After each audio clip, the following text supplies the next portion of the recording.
E a partir daí houve a formação de diversos grupos paramilitares, né, que depois acabaram se tornando grupos terroristas sionistas, né.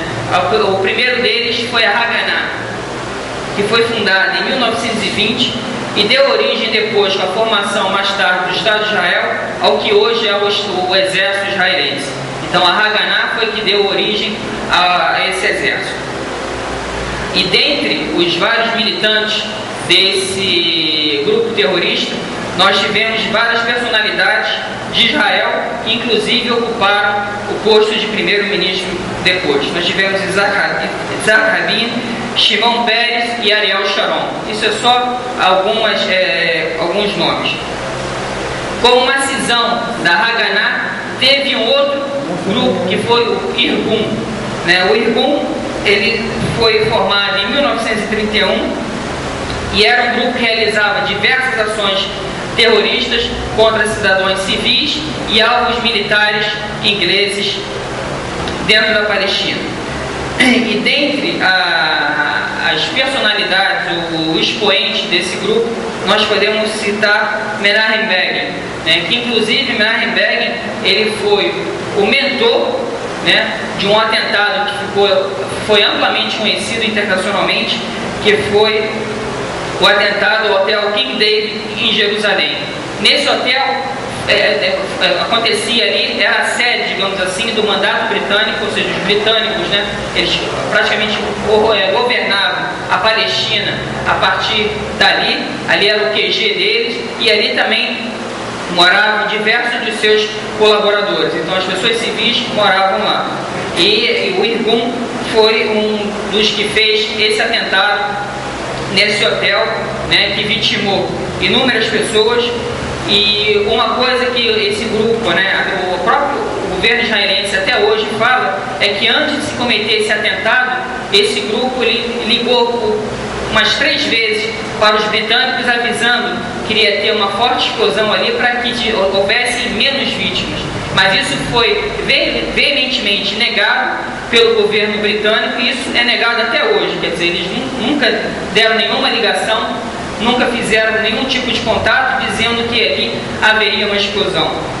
E esse grupo foi considerado um grupo terrorista pelas Nações Unidas e pela própria Inglaterra. Então, eram grupos que faziam exatamente o terror na Palestina e daqui a pouco a gente vai falar o porquê dessas ações que aconteciam lá. Um detalhe interessante para a gente citar também é que em 1995 a Câmara Municipal de Jerusalém decidiu dar nome Gal a uma avenida em honra a um dos homens que planejou o ataque, que era Gal Goldsmith.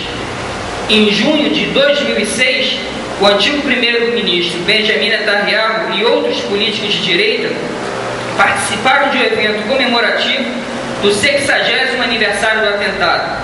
O grupo colocou uma placa comemorativa no hotel que prestava uma homenagem a esse grupo, o Irgun, e que representa a versão que eles realmente entraram em contato com os britânicos. Esse acontecimento criou um mal-estar entre a Inglaterra e Israel, através do seu embaixador, que lamentou o fato do município ter autorizado a colocação dessa placa. Isso saiu nos The Times, 20 de julho de 2006. Então isso aqui foi um fato que aconteceu. Então, na verdade, esse grupo planejou atentados terroristas. Essas pessoas depois vieram a ser primeiras ministras e até hoje elas são ainda lembradas como um feito, uma coisa benéfica que foi feita para o Estado de Israel. Um outro grupo que foi formado dessa cisão do Irgun foi o Lehi. Na verdade, são as 3 principais grupos terroristas sionistas que atuaram na Palestina. Esse grupo operava entre 1940 e 1948. O seu principal objetivo era expulsar os britânicos da Palestina. Para quê? Para que a imigração de judeus ocorresse de uma forma sem nenhum tipo de restrição, porque nós vamos ver daqui a pouco que os britânicos passaram a dar uma certa limitação e restrição. Isso realmente incomodou muito os sionistas, que começaram a fazer ataques contra eles. E esse grupo ele fez inúmeros ataques contra alvos aos militares e civis. Inclusive, um deles foi contra uma autoridade britânica, que era um ministro britânico que estava no Egito, que era Lord Moyone, acho que é assim que é a pronúncia dele, e isso aconteceu em 1944. Então eles agiam tanto dentro da Palestina como fora da Palestina. Dentre os vários atentados, eles foram uns responsáveis pelo massacre de Dor Yassin, que também é famoso, né? E a partir desse massacre de Dor Yassin, que era um vilarejo palestino, onde esses grupos unidos entraram e promoveram esse massacre lá, dizimando praticamente todo o vilarejo, indiscriminadamente, não fazendo diferença entre velhos, crianças, mulheres, homens, todos eles foram mortos, tocando terror nos palestinos. Para quê? Para que isso fizesse com que os palestinos ficassem com medo e fugissem da Palestina, e que foi o que realmente aconteceu. A partir de 1948, quando houve esse massacre em Dor Yassin, os palestinos, aterrorizados com aquele massacre, começaram, de certa forma, a população civil a fugir da Palestina. Então, na verdade, eles utilizaram de vários métodos terroristas para tentar expulsar os palestinos da sua terra. E o interessante é que hoje a justificativa que é utilizada, né, por Israel, por Estados Unidos, pela comunidade europeia, em relação ao que acontece em Gaza, por exemplo, eles dizem o seguinte: nós não podemos aceitar o Hamas como um governo legítimo, porque apesar do Hamas ter sido eleito pela maioria da população, eles dizem que eles não podem legitimar terroristas no poder. E o que a gente vê aqui é uma diferença grande entre o discurso e a prática, né? Então, quando é relativo aos palestinos, é o grupo terrorista.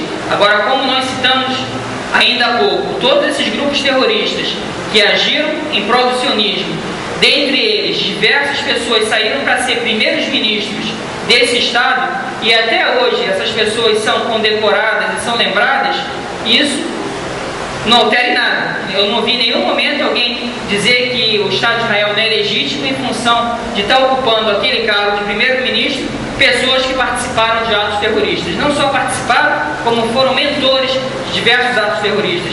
Nós tivemos até um entre eles que ganhou até o Prêmio Nobel da Paz. Então, acho que é uma contradição muito grande do que nós vemos hoje em dia, do discurso que é passado, do que realmente acontece na prática. Então, acho que esse tipo de informação é muito interessante nós termos em mente para saber como se deu todo esse processo em relação à Palestina. Foi todo um processo estudado desde muito cedo e com a participação dos diversos países europeus que hoje continuam dando apoio e suporte a esse Estado, juntamente com o governo dos Estados Unidos, que faz a mesma coisa.